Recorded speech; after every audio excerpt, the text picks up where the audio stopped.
இப்போ கடந்த பாராளுமன்ற அமர்வுலையோ நீங்கள் இந்த அரசாங்கம் நல்ல சேவை செய்து இந்த அரசாங்கத்தோட நாங்கள் சேர்ந்து வேலை செய்கிறதுக்கு தயாராக இருக்கிறோம்ன்ற ஒரு கருத்தை முன் வச்சுருந்தீங்க. அதே நேரத்தில் இப்போ நேற்றைய தினம் நீங்கள் பார்த்தீங்கன்னா கையீட்டின் இடத்துல மத குரு உட்பட அங்கத்திய நகரசபை உறுப்பினர்கள் பலர் கைது செய்யப்பட்டிருக்காங்க.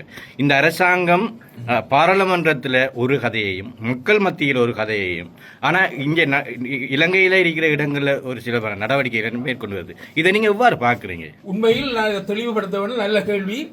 அதாவது பாராளுமன்றத்தில் தெளிவாக சொன்ன விடயம் என்னவென்றால், போதை வஸ்துக்கு எதிரான நடவடிக்கை, பாதாள உலக கோஷ்டிக்கு எதிரான நடவடிக்கை, ஊழல் மோசடிகளுக்கு எதிரான நடவடிக்கைகளை பாராட்டத்தக்க நடவடிக்கை என்று அன்றும் சொன்னேன், இன்றும் சொல்லுவேன், எப்பவும் சொல்லுவேன்.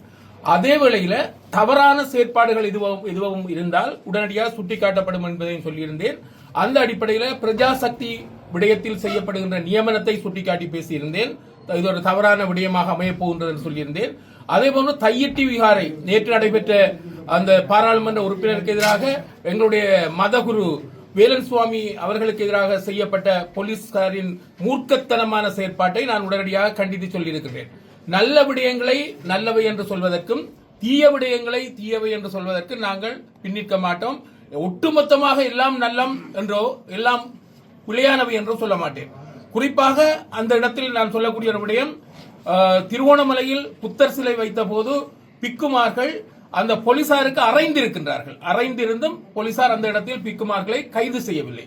அதே நேரத்தில் வேலன் சுவாமி அவர்களை பொறுத்தமட்டில் அவர் அந்த நியாயமான முறையில் அந்த ஆர்ப்பாட்டத்தை செய்த போது அவரை கிட்டத்தட்ட இழுத்துக்கொண்டு அவர்கள் அந்த வாகனத்தில் ஏற்றியிருந்தார்கள். ஆகவே இது போலீசாரின் கடந்த கால மூர்க்கத்தனமான அல்லது ராஜபக்ச காலத்தில் செய்யப்பட்டது போன்ற ஒரு செயல்பாடாக அமைகின்றது. என்ன பொறுத்தமட்டில் நல்லவை எதுவாக இருந்தாலும் அவற்றை சுட்டிக்காட்ட பயப்பட போவதும் இல்லை. தீயவை செய்யப்பட்டால் அவற்றை அவ்விடத்திலே சுட்டிக்காட்டுவோம். ஒட்டுமொத்தமாக எதையும் பூசி மெழுகி எல்லாம் நல்லமென்றோ எல்லாம் தவறு என்றோ சொல்ல மாட்டோம். ஏனென்றால் இந்த கிழக்கு மாகாணத்தை பொறுத்தமட்டில் உங்களுக்கு தெரிய வேண்டும், இந்த போதை வஸ்துக்கள் கிழக்கு மாகாணம் வடக்கு மாகாணத்தில் பரவி இருக்குமாக இருந்தால் உங்களுடைய மாணவர்கள் கூட இதற்கு அடிமையாயிருப்பார்கள். கொழும்பு மாவட்டத்தில் உங்களுக்கு தெரிய வேண்டும், 2,30,000 மேற்பட்ட மாணவர்கள் போதை வஸ்தை பாவிக்கின்றார்கள் என்று சொல்றார்கள். இப்ப அந்த கடந்த காலத்தில் இந்த அரசாங்கம் செய்த போதை வஸ்துக்கு எதிரான செயல்பாடு பாதாள உலக கோஷ்டி, குறிப்பாக சொல்றேன் சம்பத் மனம்பெரி என்று சொல்லப்படுகின்றவர், அவர் கிட்டத்தட்ட ஜனாதிபதியின் பாதுகாப்பு பிரிவில் இருந்திருக்கின்றார், போலீசாராக இருந்திருக்கின்றார், அதே போன்று புலனாய்வுத்துறை சார்ந்தவராக இருந்திருக்கின்றார், மஹிந்த ராஜபக்ச அவர்களது கட்சியின் உறுப்பினராக இருந்திருக்கிறார், வேட்பாளராக இருந்திருக்கிறார், ரவிராஜின் கொலைகாரராகவும் இருந்திருக்கின்றார். இப்படிப்பட்டவர்களை கைது செய்து உள்ளுக்கு போட்ட விடயத்தை நாங்கள் பாராட்டாமல் இருக்க முடியாது.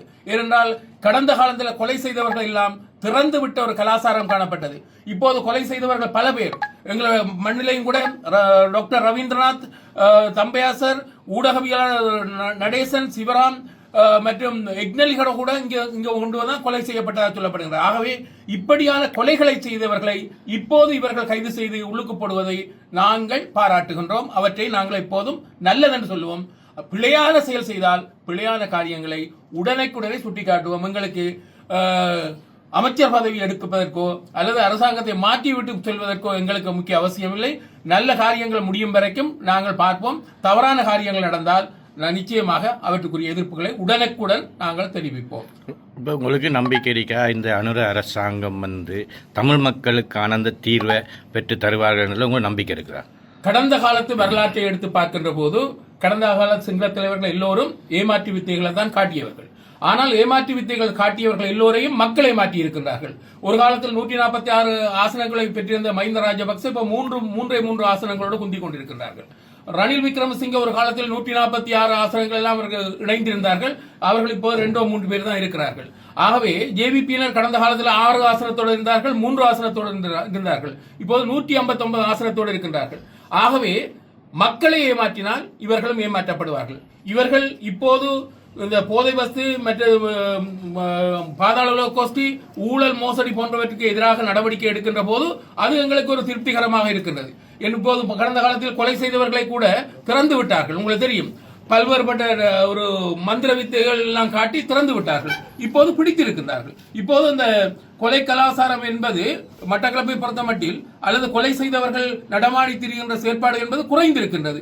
ஆனால் இனப்பிரச்சனை தீர்வு என்பது உண்மையில் சிங்கள தலைவர்கள் நழுவி விட்டு செல்லுகின்ற ஒரு விடயம். நாங்கள் நேரடியாக ஜனாதிபதியை சந்தித்து எங்கள் கட்சி கேட்ட போது சொன்னார்கள், ஜனவரி மாதத்திலிருந்து புதிய அரசியல் யாப்பை கொண்டு வர போகின்றனர் சொல்லி இருக்கிறார்கள். அந்த புதிய அரசியல் யாப்பு கொண்டு வருகின்ற போது நாங்களும் சொன்னோம் சொன்னால், எங்களுக்கு மீளப் பெற முடியாத மத்திய அரசு மீண்டும் அதிகாரத்தை பெற முடியாத மாநில அரசுக்குரிய அதிகாரங்களை தர வேண்டும் என்று சொன்னோம். எங்களுக்கு தேவையானது அபிவிருத்தி என்பதாக நாங்கள் மட்டுப்படுத்த இயலாது. எங்களுடைய பிரச்சனை புரையோடி போயிருக்கின்ற இனப்பிரச்சனை. புரையோடி போயிருக்கின்ற இனப்பிரச்சனைக்குரிய தீர்வு நீங்கள் தந்தால் உங்களோடு சேர்ந்து நாங்கள் பயணிப்பதற்கு தயார். அதற்காக அமைச்சர் பதவி எடுப்பதென்று இல்லை. எங்களுக்குரிய நியாயமான தீர்வுகளை தந்தால் நாங்கள் பயணிப்பதற்கு தயார். ஆனால் ஏமாற்றப்பட்டால் நாங்கள் நிச்சயமாக அதற்கு எதிராக நாங்கள் கிளர்ந்தெழுவோம். அது மாத்திரமல்லாமல் நாங்கள் அவற்றையும் அச்சா என்று சொல்லிக் கொண்டிருக்கிறவர்களாக நாங்கள்